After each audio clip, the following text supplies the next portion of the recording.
সমুদ্রের পাশে সমুদ্রের গর্জন কানে আসতেছে। এই ভিডিও যখন করছি তখন একদম সমুদ্রের পাশে বসে আছি, একদম ফিলিপিনের একদম এক কোনার দিকে চলে আসছি আমরা। নাম হলো ন্যাপকিন বিচ। এখানে বসে বসে ভিডিওগুলো ধারণ করছি। আর এই ভিডিওর মধ্যে আমি তুলে ধরতেছি হলো আমাদের যে সমস্ত ভ্রমণ অভিজ্ঞতাগুলো হয়েছে সেগুলি। গত আমি একটা ভ্রমণের মধ্যে আমার ইমিগ্রেশন এক্সপিরিয়েন্সটাকে এখানে শেয়ার করেছিলাম। আজকে আমি বাংলাদেশ ইমিগ্রেশনের একটা এক্সপিরিয়েন্স আপনাদের সঙ্গে শেয়ার করব। চলুন শুরু করা যাক। বাংলাদেশ ইমিগ্রেশন যে সমস্ত অফিসাররা রয়েছে তারা পৃথিবীর অন্যান্য ইমিগ্রেশন অফিসারদের মধ্যে কিন্তু তারা বেশ দক্ষ।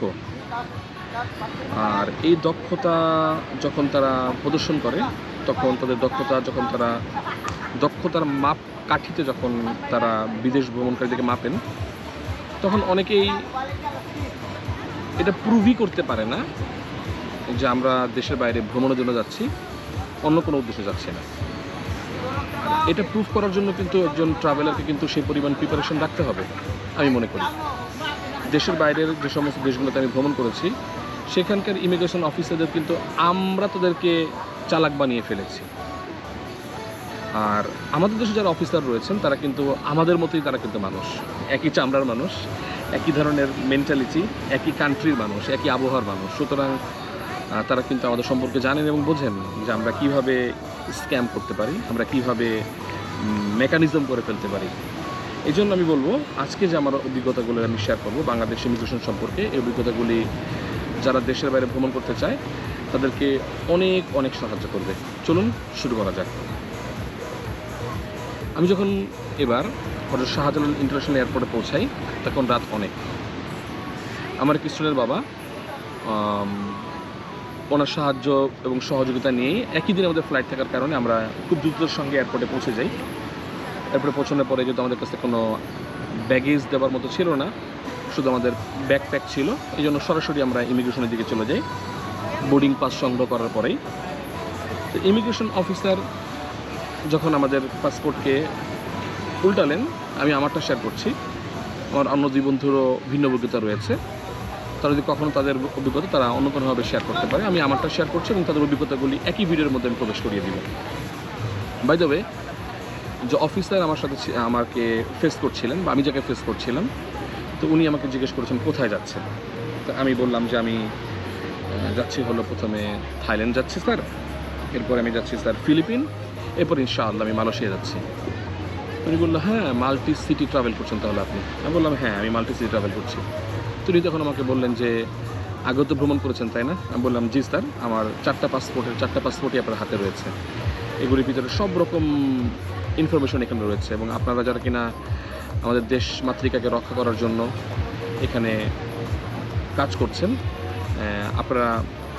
আপনাদের হাতে দেওয়া সিলগুলি তো তার এখানে রয়েছে। এরকম সুন্দর একটি কথা আমি উক্ত ইমিগ্রেশন অফিসারকে বলি। তখন উনি আমার পাসপোর্টটাকে আরও ভালো করে দেখলেন, কারণ প্রথম যে পাসপোর্টটা এখন আমার হাতে আছে একদম লেটেস্টটা, 10 বছরের জন্য যেটা মেয়াদ আছে, সেখানে আমার ভিসা আছে সর্বোচ্চ মনে হয় 3টা বা 4টা ভিসা আছে ভিন্ন ভিন্ন দেশের। এখন তো আমি 3টা দেশের জন্য ভ্রমণ করতে আসছি। তখন তো একটা মাত্র স্টিকার ভিসা ফিলিপিনের, বাকি 2টা হলো অনলাইন ভিসা। আর আগের নেপালের ভিসা 2টা ইন্ডিয়ান ভিসা ছিল, নেপালের 2বার বা 3বার যাওয়ার মনে ভিসাটা এইবারকার পাসপোর্টের মধ্যে আছে, নতুন পাসপোর্টে। তো উনি উল্টে বলেন হ্যাঁ আমি দেখতে পাচ্ছি আপনি বেশ ভ্রমণ করেছেন। বললাম জি আল্লাহর ইহসানে ভ্রমণ করছি। তো উনি আমাকে বলেন আপনি কী করেন? তো আমি বললাম আমি একজন কলেজের শিক্ষক। বললো আচ্ছা আচ্ছা আচ্ছা, তো পূজার ছুটিতে যাচ্ছেন আপনি? আমি বললাম জি। তখন উনি বললেন দেখুন আমাদের তো পূজার ছুটি পাচ্ছি না, আমাদের পূজার ছুটিতে নেই বললে চলে। তখন আমি বললাম আমার বাবাও তো গভর্নমেন্ট জব করতেন, এই ব্যাপারটা আসলে আমি জানি যে এটা আসলে পেইনফুল, যে আত্মীয় স্বজনের সঙ্গে ভ্রমণ করতে না পারা কতটা কষ্টের। অথচ উনি কিন্তু কথা বলছেন, আমার চোখ দেখছেন, আর আমার পাসপোর্টের দ্বিতীয় পাসপোর্ট হয়ে, তৃতীয় পাসপোর্ট হয়ে 14 পাসপোর্ট উনি চলে যাচ্ছেন, ওয়ান আফটার ওয়ান উনি দেখছেন। আমি ওনাকে লক্ষ্য করছিলাম। সব কিছু দেখার পরে বললো হোটেল বুকিং আছে?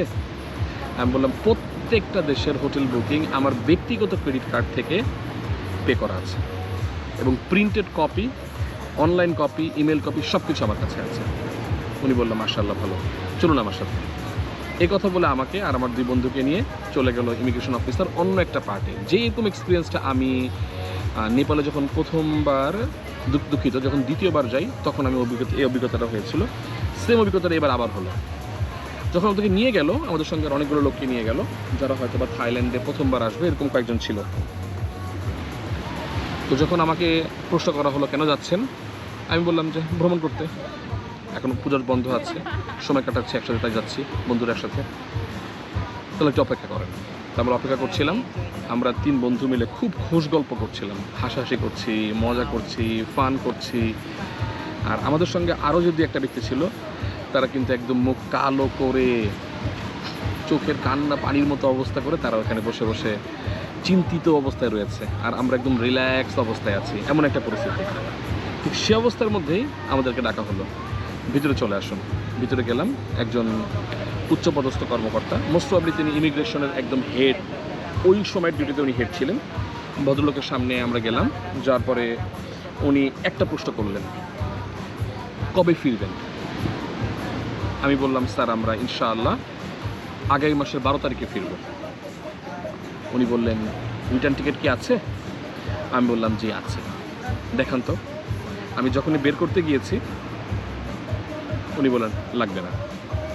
দেখুন, কনফিডেন্টের সাথে যদি আপনি ইমিগ্রেশন অথবা আইন প্রয়োগকারী সংস্থার লোকদেরকে আপনি ফেস করতে পারেন, আপনার ভ্রমণ জার্নিটা হবে অনেক সুন্দর, অনেক সুন্দর, অনেক সুন্দর। আর কথা বলার সময় অস্পষ্ট তথ্য না দিয়ে ধারাবাহিক তথ্যগুলি দেওয়ার চেষ্টা করা, এরপরে এটা, তারপরে ওটা, তারপরে ওটা। তাহলে হয় কি, তারা বিশ্বাস করতে পারেন যে না ঠিক আছে, উনি ভ্রমণ করতে যাচ্ছেন। এই ভ্রমণ অভিজ্ঞতার ভিতরে সবচেয়ে তিক্ত যে অভিজ্ঞতাটুকু ছিল সেটা এখন আপনাদের সামনে আমি শেয়ার করছি। আপনারা যারা কিনা ভ্রমণ করেন এবং আগামীতে ভ্রমণ করবেন, আপনারা জানেন মালয়েশিয়া এবং থাইল্যান্ড, এই দুটো দেশ তারা ভিসা দিয়ে থাকে। তো থাইল্যান্ডের ভিসাটা আবার একটা পোর্টালে গিয়ে চেক করা যায়, যেখানে কিনা একটা ইমেল অ্যাড্রেস এবং একটা পাসওয়ার্ড দিয়ে সেটা চেক করতে হয়। তো ওই যে বড় অফিসার, যিনি কিনা ইমিগ্রেশনের সম্ভবত হেড ছিলেন, তার কাছে যাবার আগে একজন দায়িত্বরত অফিসার, তিনি আমাদেরকে আমাদের ইমেইল থেকে একদম উপরে যে গুগলে সার্চ করলে বা অন্য কোথাও সার্চ ইঞ্জিনে সার্চ করলে উপরে যে ওয়েবসাইটের নাম থাকে থাই এমবেসির, ওই ওয়েবসাইটের দিকে তাকিয়ে এবং আমাদের ইমেল এবং পাসওয়ার্ডটা দেওয়ার পরে আমাদের ব্যক্তিগত ছবি সহ যে ভিসার কপিটা এসছে, ওইটা ওনাকে দেখাতে হয়েছে। আমরা বলছিলাম স্যার আমাদের কাছে তো প্রিন্টেড কপি আছে। উনি বলছিলেন দুঃখিত না, আপনাকে একদম অনলাইন কপি দেখাতে হবে। আমরা অনলাইন কপি দেখাই এবং আমাদের ভ্রমণটার জন্য আমরা পরবর্তী অনুমতি পেয়ে যাই। সো আমরা আজকের এই ভিডিও থেকে যে কথাটা আমরা সামারিতে আসতে পারি সেটা হলো যে ভ্রমণকে যদি স্মুথ করতে হয়, স্বাচ্ছন্দ্যময় করতে হয়, তাহলে অবশ্যই আগে থেকে প্রি প্ল্যান থাকা অনেক জরুরি। কারণ প্রি প্ল্যান ছাড়া পরবর্তী স্টেপগুলিকে কিন্তু ফেস করা সম্ভব নয়। মুখস্থ করে এসে বলতে গেলে মাঝখান থেকে লাইন ভুলে যাবে, মুখস্থ করে এসে বলতে গেলে কিন্তু তথ্য মিলবে না, তখন কিন্তু এত টাকার টিকিট কেটে নিয়ে আসা সব কিন্তু ব্যর্থ হয়ে যাবে। সো সবার জন্য প্রার্থনা রইল, আমার জন্য প্রার্থনা করবেন, আমি যেন এক এক করে আরও ভ্রমণ করতে পারি এবং আল্লাহর এই সৃষ্টিগুলিকে যেন ঘুরে ঘুরে সব দেখতে পারি। Thank you very much. দেখা হবে পরবর্তী ব্লগে।